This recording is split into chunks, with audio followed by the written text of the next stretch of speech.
সংবিধান হাতে রেখে মানুষের পক্ষে কাজ করবেন, সেটা আপনাদের বার্তা।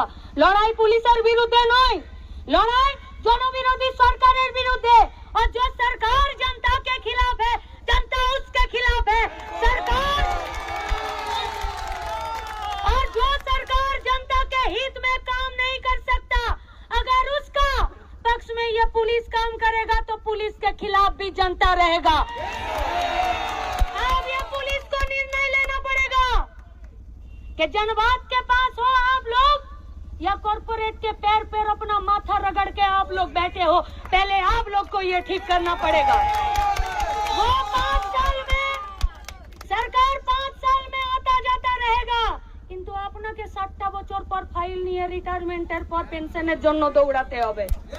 কে জানে আজকে যারা আছে এই মিছিলে, যারা ঢুকতে পারেনি এই মিছিলে, দূরে দাঁড়িয়ে আছেন, হয়তো তাদের মধ্যে কেউ আপনাদের চাকরির পরে রিটায়ারমেন্টের ফাইলটা সই করবে। শুধুমাত্র সেই দিকে জনতার পক্ষে কথা রেখে যে গণতান্ত্রিক আন্দোলন, সেই আন্দোলনে আপনাদের যা কর্তব্য সেই কর্তব্য করবেন।